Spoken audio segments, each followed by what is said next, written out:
Hey, thank you so much. And by the way, I don't know if Łukasz, one of the guys I met yesterday, is here, but it was this absolutely funny situation. I was standing there with my books, and he comes to me and he says, could you tell me a little bit about those books? And I start explaining, and there's a bunch of people comes like, oh my God, like we love your books, and so on. And he's standing there, and he tells me, Aga, you know, like I feel like I met Ed Sheeran, and I didn't know it was Ed Sheeran. So thank you. Let me start with this. How many of you are leaders? Hands up. Okay. How many of you have leaders? Hands up. Yeah, I thought so. So please close your eyes for a second and imagine your best leader, the best leader you ever had. What is the memory that you have?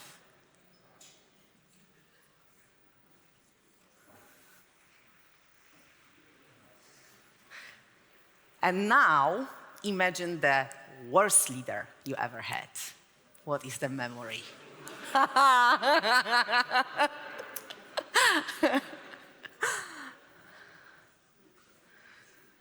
I have mine, like, you know, like flashing in front of my eyes. All right, you can open your eyes. And how many of you for the story of a good leader? Hands up. Oops. How many of you thought about the story of a bad leader? Yeah, right? This is the problem a little bit. There is this famous quote of Lev Tolstoy starting Anna Karenina, who says that all happy families are alike, but every unhappy family is unhappy in their own way. And I really think that this is exactly the same for organizations. Every happy organization is alike, and every unhappy organization is unhappy in their own way.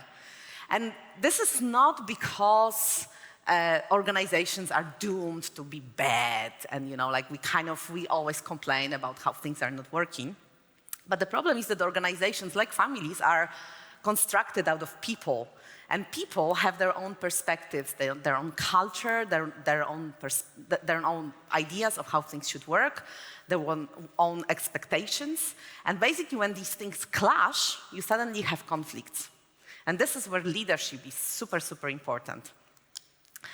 And you know, like there's this concept of technological debt, which is generally pretty known, especially in the world of technology and UX, where you kind of build features, you never maintain them, and suddenly you are basically deep in trouble because things cannot be restructured and rebuilt in an efficient way, and basically it costs you more and more money. But nobody really talks about that there is also a leadership debt. That basically all of our organizations are built out of, like the leadership of these organizations is built out of the ghosts of the past and the present leaders, and they create this amalgamation of expectations and ways of doing things that we have to follow, but we don't know why, we don't understand what's going on, why, what, how, but we follow anyway, right? And suddenly we are those leaders we never wanted to be. So the big question is, what does it mean to be a good leader? And then you can follow the models, right? Plenty of them, right? You can even go with this one. The thing is that, and this is one of my favorite quotes ever, I use it mainly for research, but I think that it fits into leadership as well. All models are wrong, but some are useful. And the thing is that sometimes you have those fashions. Oh my God, now we are doing the empowerment leadership. We are doing the servant leadership. We are doing the empathetic leadership. We are doing the resonant leadership. You name it. And basically, you kind of there and you say like, yeah, but where am I in it? How do I fit into this picture, right? Like, it feels like this thing that kind of puts you in a very weird form, and then you say like, yeah, but that's not me. And the thing is that all models are wrong, but some are useful. So basically, what I would love to preach to you is that you create something which I call your leadership wabi-sabi. What is wabi-sabi? So wabi in Japanese, I love Japanese metaphors, as you can see from my books, In Japanese art, it means the quality of austere and serene beauty. It's like a beauty of a leader that you almost don't see as a leader. Like someone who is there, but is not there, who is your friend, but it's not, who is just being this person you can trust and you can relate with and rely on, but it's done in such an easy way that you don't even know how it happens. And then there's the sabi part, which basically means that this leadership comes with age and with experience, that very few people are born as leaders, that we all learn how to be leaders. And this is going to be a process, a design process, in fact. And so the question is, okay, if it is a design process, how do you design that, right? How do you get to do this thing? So basically, you have two parts in it, according to me. You may have a different, all models are wrong, some are useful. But as I'm thinking as myself, a leader, and people who are leaders who I'm working with, the first thing is like you need to understand who you are. So many people don't know who they are when they become leaders, that the other people are shaping them, and ones are like this, the other they are like this, because people push them one way or the other. I was actually talking to a guy who finished because my book is like a 12-week course. And he finished the course and invited me for a conversation to kind of sum up the whole process and the experience. And he said, like what was my biggest finding?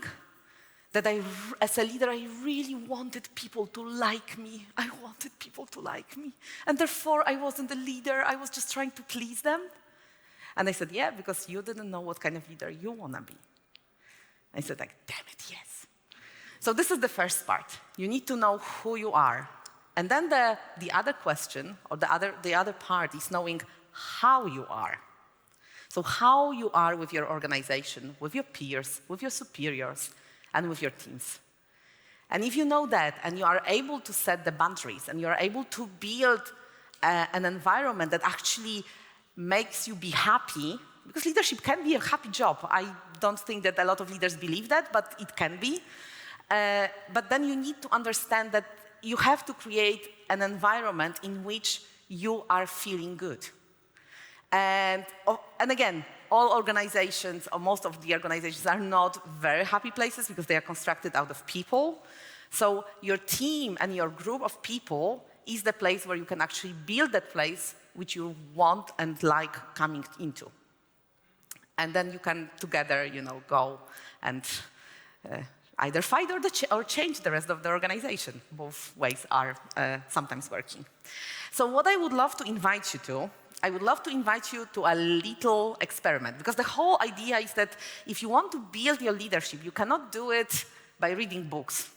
Sorry, if I blew your impression that it's possible, no, it's not. You have to exercise, you have to try things, you have to do things, you have to change things, you have to experiment, you have to fail, and then you will figure out what kind of leader you want to be.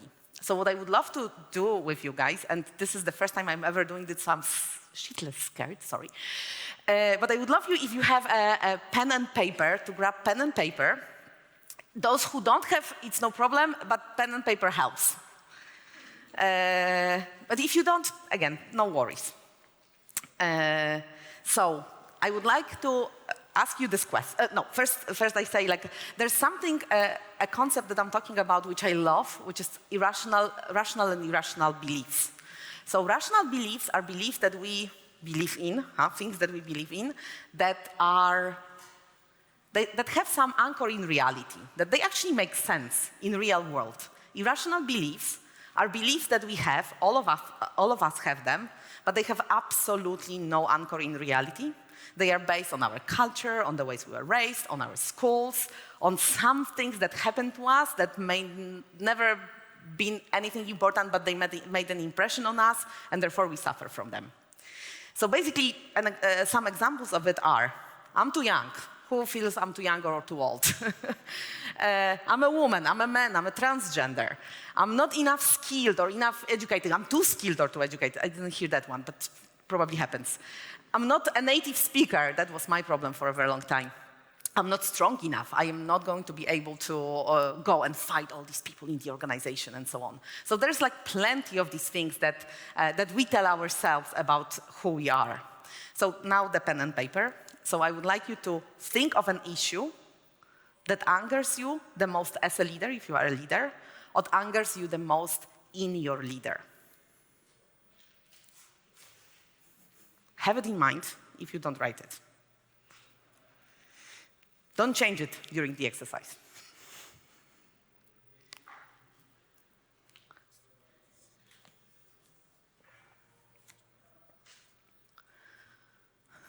Ready? Okay. I assume that lack of response, like saying no, it means that you're ready. Okay, I'm going to ask you a bunch of questions, and you can answer to those questions yes or no. You don't have to say it, just write for yourself. So, the first question. I am the owner of the problem, or am I the owner of the problem, or am I angry because the owner of the problem isn't solving it? So you have the problem, the thing that makes you angry, right? So, are you the owner of the problem, or are you angry because the owner doesn't solve it? Yes or no? Okay. Am I going round in circles trying to solve this problem? Yes or no?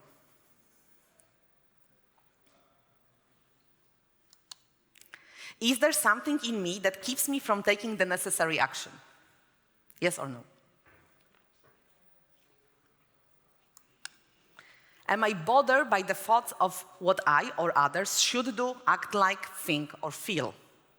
So like they should do something, they should act like this, they should think like this, they should feel like this. Yes or no? Do I keep on saying how the situation should be rather than facing how the reality is? Yes or no? Am I hoping that by some miracle it will resolve itself? No. I see some people saying no way. Am I burdened by the fear of what others will think of me in this situation? Yes or no? Do I know what the solution is, but I'm paralyzed to act?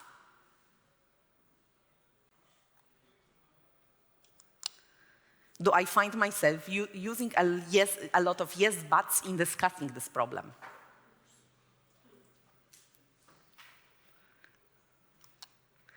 Am I procrastinating, avoiding, ignoring, or running away from this problem?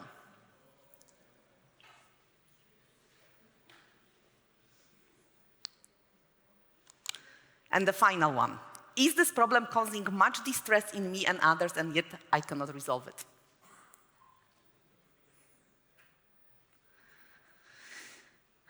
And now I would like to ask, is anybody who said no to all of those questions? Hands up. One person. Congratulations. You took a very rational belief for that. If you found yourself answering yes to some or most of these questions, you are likely to have bumped against one or more of your irrational beliefs. If you did that. So the question is, how to find a better belief for yourself. And this is the question. We are not going to do it now. I am going to leave you with that question as a way to think about this particular exercise. And now I would like to do another one about knowing how you are. So look back past month or past week and think how much time you spend on a list of activities that I'm going to show in a moment. Think of it as a pie chart. I know that pie charts are out of fashion these days, but basically think of it as a pie chart and like how would you divide the thing. There's a long list. I am not going to give you much time, but try to find 3 things that you've been busy the most with in the past month.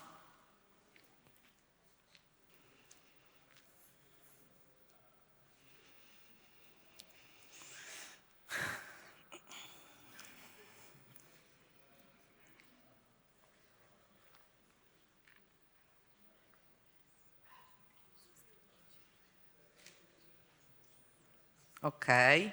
How many of you would associate a lot of time to sitting in meetings? Hands up. Right. Okay, so this wheel doesn't have to be even. So it doesn't mean that it has to be even for every activity, because different organizations are different. So different organizations expect different things from you.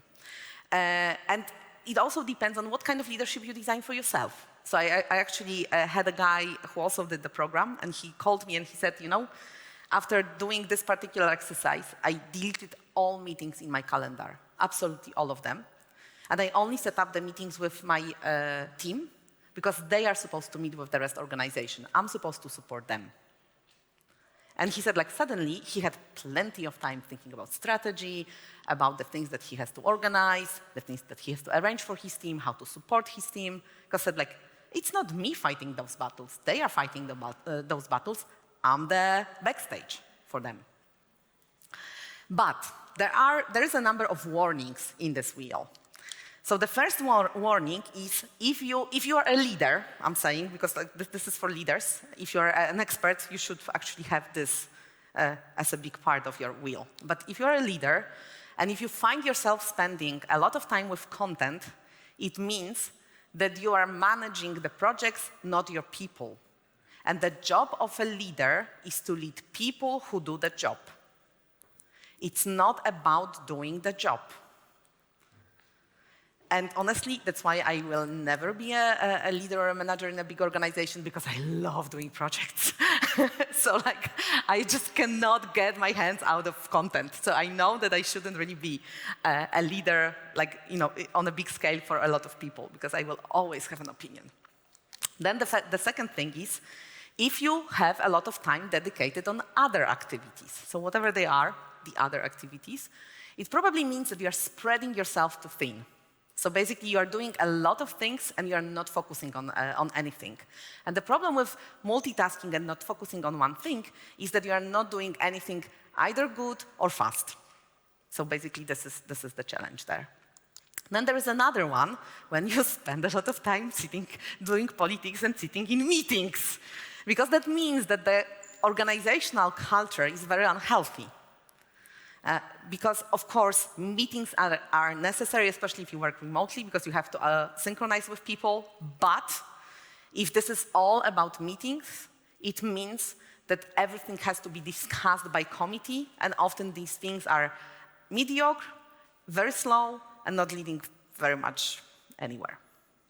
So this is something to think about when you find yourself in this situation. And there's the last one, is that when you recuperate too long. And there will be a talk after me who will expand on that, so I'm not going into details. Arthur, right? Do I remember? Yeah. So Arthur is going to talk to you about it much more, but basically this means that if you are sitting on your couch, I remember I was sitting on my couch once, and you feel like your body weighs a ton, and you just don't want to get out of that couch, it means that you are on the verge of a breakdown. Nervous breakdown or a burnout. And for me, mine lasted 2 years, because I let myself get to this point. So, be wary about that. Okay, so the big question for these kind of courses and trainings is, would it ever work?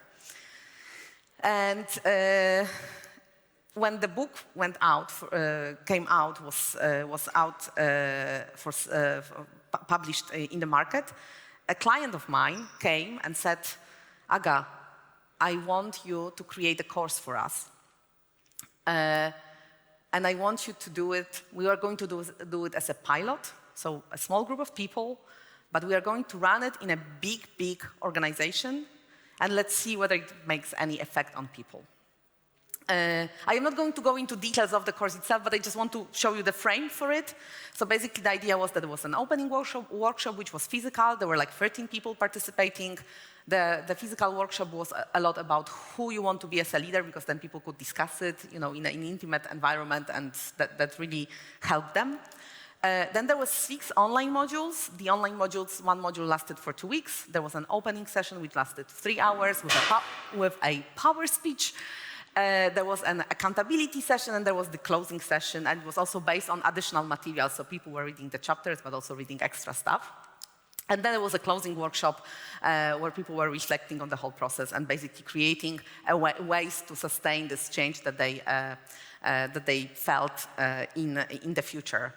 And all of this started with a questionnaire, a long one, I'm sorry, with 22 points, different points about how they felt their leadership should be like. So basically it was based on research on leadership, but also it was based on my interviews with people, like what was important for them as leaders. We created this questionnaire. It was sent 2 weeks before the program started, and then it was sent a month after the program ended. So basically the thing was, okay, will there be a difference? To be perfectly honest, when I got the results, I had senior leaders in the organization. When I looked at it, I was thinking, damn it, like they're not gonna be changed. They are already really great. They scored like 4 and 5s for a lot of things. It's like, oops, that's gonna be a bummer. But actually what happened, as you can see, the scale was from 0 to 6, from 1 to 6, I'm sorry, from 1 to 6. Because I didn't want people to have a chance to stay in the middle, so I wanted to push them either negatively or positively. That's why I used that scale. And as you can see, majority of things grew, and it was just a month after the program. And one of the things which was really amazing was that they said they had 2 biggest lessons from the program. One was, we call it 50% less. Imagine this thing. You have to imagine, but because you don't have a glass, but imagine that, oh my God, I'm going to spill water, that you are holding a glass, right? You're imagining it, all of you? Okay, and then let it go 50%. Would you hold the glass still? Probably. And this is the thing that often the leaders are too much into it. If they just held the tension 50% less, that would work as actually better. That would be for the better. So there was one lesson. And another lesson was AFLO.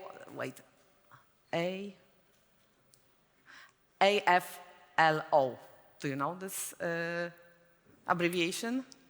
Another fucking learning opportunity. And they said, okay, that was something that they learned through the program to actually embrace and be happy about. And as you can see, there is one that's down. There are actually 2 that are down, but the other I cannot express. There was like an organizational change in the company. Therefore, some of the job satisfaction went down a bit because people were in the middle of a reorganization. So I didn't have influence. The course didn't have influence. But there was one that went down. And it was very, very interesting because when the people were filling in the first questionnaire, there was a question about how visible do you think you are towards your superiors? And people said, yeah, we are pretty visible. And then during the course, they realized, oh, no, we are not. We have to work on that. So it was also very interesting to actually see that change of one parameter going down because it was self-awareness. So basically, I'm telling you about this because if you want to become a leader, a good leader, a leader that likes to be a leader, it's really, really important that you give yourself the time and the space to actually do it, rather than try to be like someone makes you be, like pushes you to be somehow. And this is challenging, this is fun, and this is something that's very, very inspiring journey for yourself because you have to discover yourself during that process. So what I would love you to do now is to go under your chair, and there should be a little piece of paper glued under every chair. And those who don't have chairs, you can come here and then get the thing. And then you have a card, and the card has 2 adjectives. And I would love you to turn to your partner sitting on your right and have a short discussion. Choose one of those adjectives and have a short discussion. What would it mean for you to be a leader like that? So just have this like 2 minutes short discussion with the other person, like just in pairs.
Okay, I can see.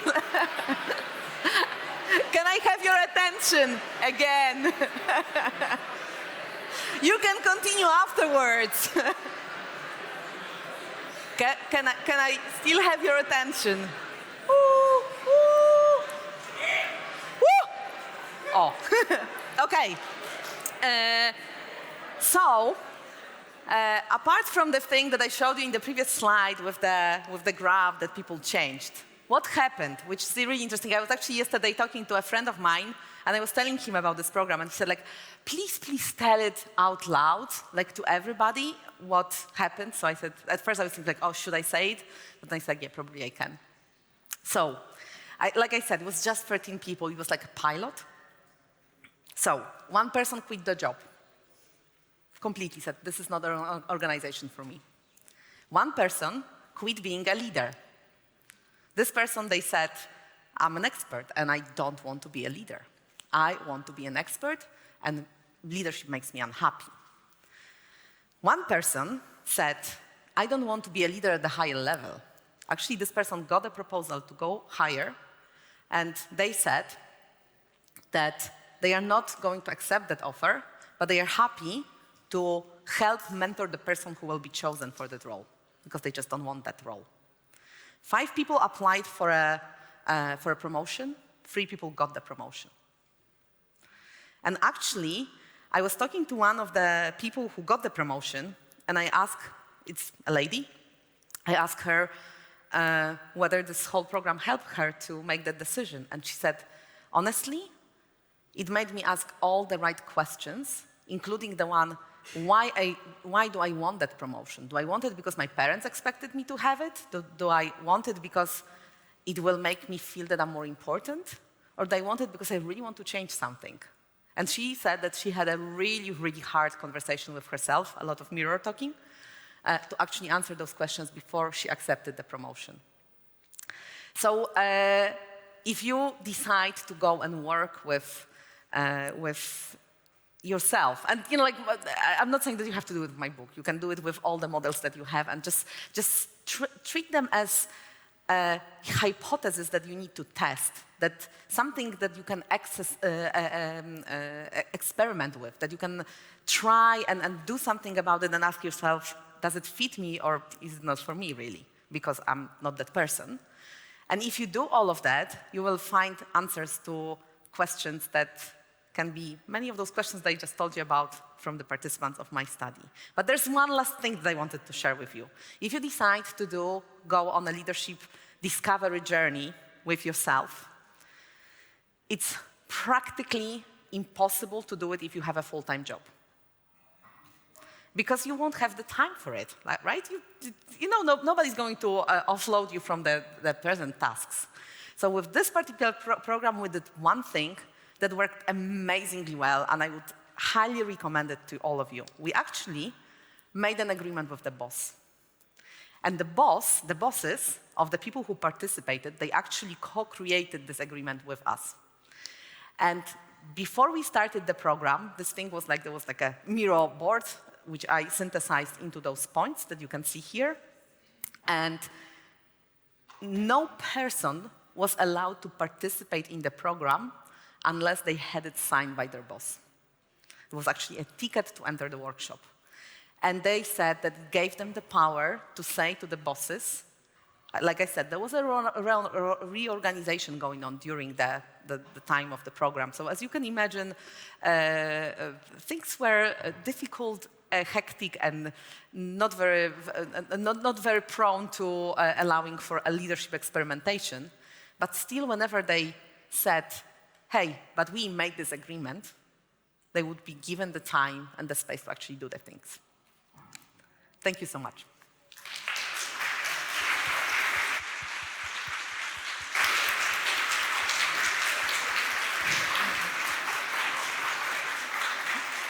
All right, now we will have a short Q&A session. So if anybody out of you has questions, please raise your hand.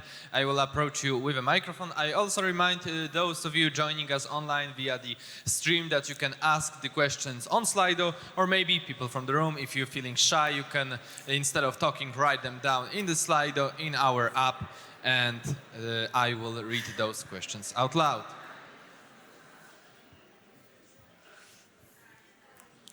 There's a question, at the end there. Okay. Let's just see it. Could you please show me yourself once again? Because Thank you, Aga, for your talk. I have a question. Did you stick the sticky notes under the chair by yourself? No, actually, I had the beautiful Design Ways team to do it for me. So, yeah. Still an amazing idea. I loved it. Thank you. okay, do we have other questions maybe regarding the that would be an interesting exercise at the end of the day, by the way. Yes, I will also check. There's one there. All right, see. Hey, thank you for the amazing talk, as always. Just wanted to ask, this was quite largely targeted at leaders, and obviously I do understand that leadership can also apply to ourselves. But maybe you could pass on a number of notes on that too, to help those of us who are thinking of more growing internally or just making a leader out of themselves for themselves if they struggle with that. Thank you. Yeah.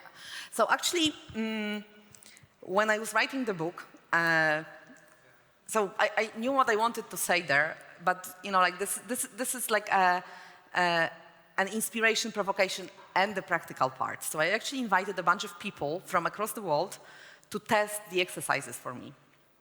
There was like a Spanish guy, an Austrian lady, a German guy, a Scottish guy, an American lady, and so on and so forth. So I actually had people from different cultures, from also different levels of leadership and different roles. So some people were like running projects, some people were freelancers, some people were in an organization being a director of innovation, for example.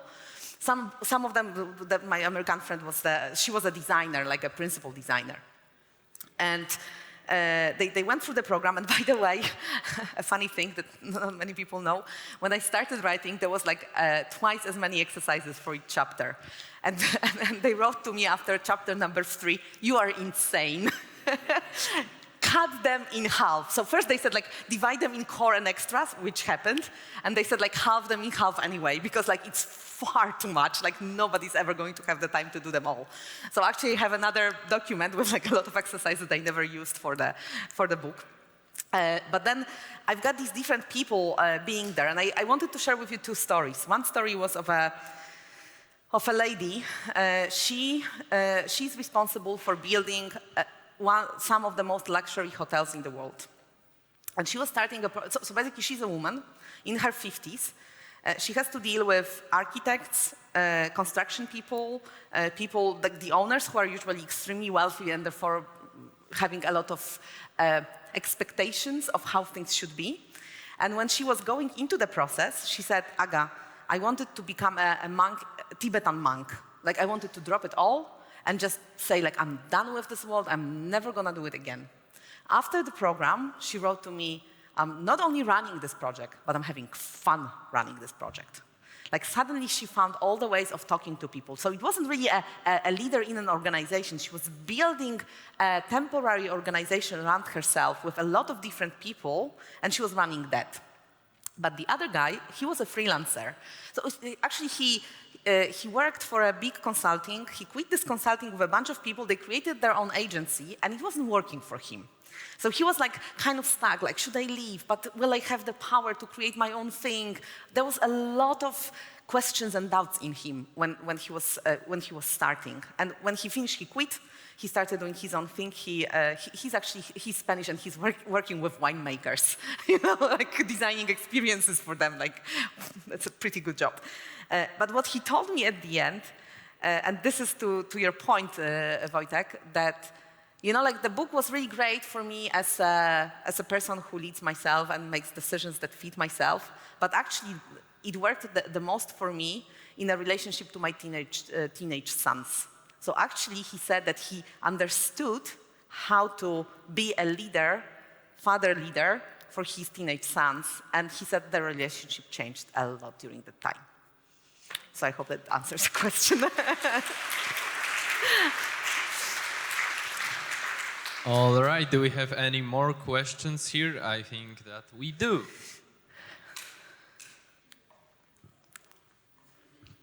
Hi, thank you, Aga. And I have a question for you, but not for you as a leader, but for you as a book writer. How do you find time? How do you manage your time?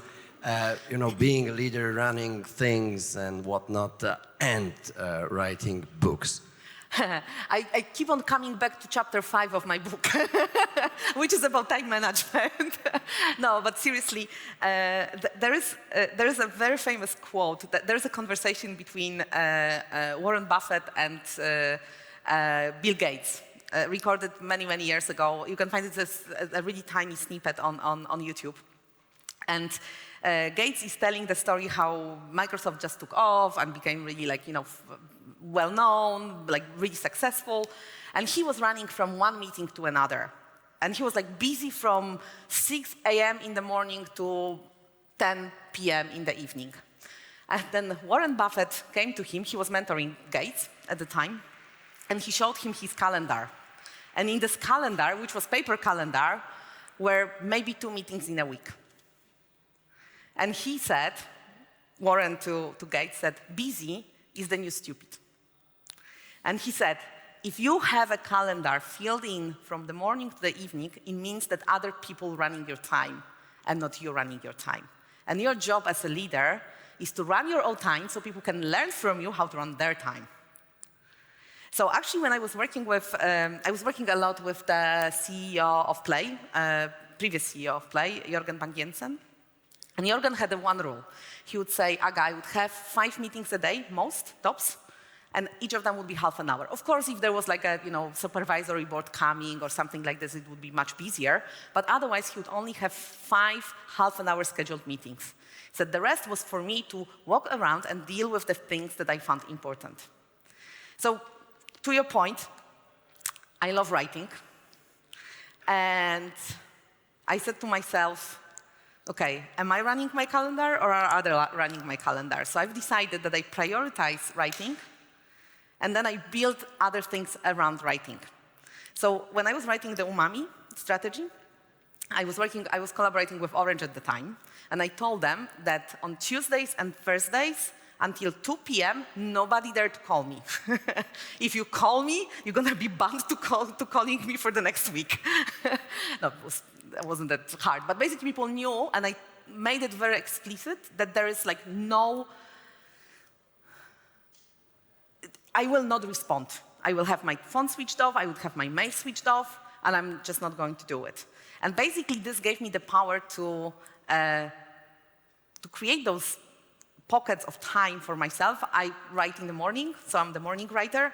So I actually see it, and for me it works. I actually have a scheme, because I typically write for 2-3 hours, unless I'm editing, so it's a different story. But when I'm writing, like the first draft, I write for probably 2 hours, then I usually have a break, and then I write for another hour, maybe hour and a half, and then I'm done. Like no juices come out of me anymore. So, like I know that I will always have the other half of the day to do other things. So I just push them.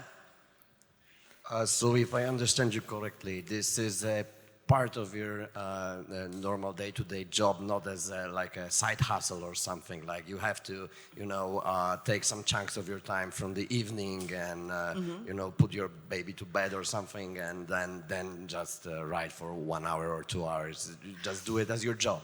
So I'm a freelancer, so like it's easier for me, right? So like this is important thing. So like when you want to be a writer, it's important that you write, I would say every day, like all the more seasoned writers say, like write every day. It doesn't have to be that you write your book, but you have to write something. So I have a method which is called the morning pages from the book that I refer to in my title, which is called The Artist Way, which basically says that sit in the morning and the first thing that you do, you write 3 pages. I don't write 3 pages, I write usually 1 page, but I do that. The other exercise that I did it this morning, whenever I go to a cafe, like especially when I'm on my own, I take my notebook and I sit and I describe the place I'm in. So I spend, like I'm drinking my coffee and I'm just writing. The place it had a fluffy cappuccino color carpet on the floor. And it had lights that were like industrial on the sides of the broken brick wall, and so on and so forth. So I'm basically exercising my writing skill every time I can. I'm sitting on a plane and there's this guy sitting next to me and I'm describing him. So basically, like really, and I just keep on writing this as like super short stories. And it's just like just giving you the juices for writing. So when I sit and write, whether this is fiction or non-fiction, I have the muscle worked up enough. But again, it's not like I'm writing books all the time. Like I usually have breaks between them. Sometimes I really need the break. After this one, I couldn't write for half a year. I was so tired. But basically, yeah, I just give myself the space to write even the tiniest bit every day, almost Very every cool, day. thank you.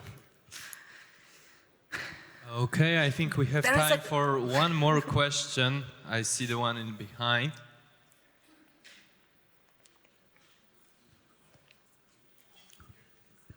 Hello, Aga. Thank you so much for this amazing talk. Sorry if this question seems a bit naive, but I was going to ask you, is there any specific advice that you would give to someone who's an introvert who wants to become a leader? Like, how can you overcome that fear of having to deal with people and solve social or psychological problems in your team?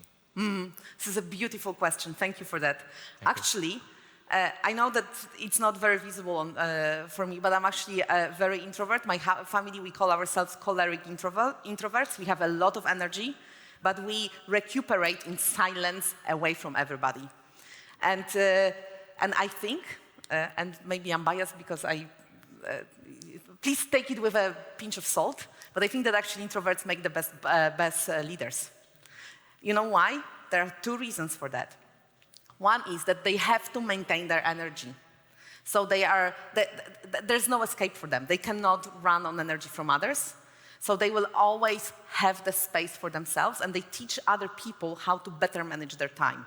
So this is actually an amazing skill if you embrace it, because a lot of introverts actually suffer from the fact that they are just not giving themselves the space and they burn out very quickly. And the other thing is that introverts often are much more quiet. And if you think about a leader, I don't know how about you, but I loved my leaders very quiet, in a sense, calm. I'm full of emotions, and they would come and say like, Aga, sure, relax.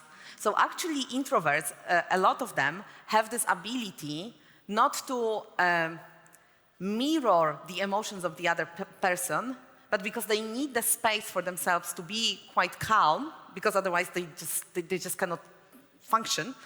Therefore, they are actually having very soothing effect on other people in their teams. The challenges for the introverts, if they have an extrovert team, so if they have a lot of extroverts in the team.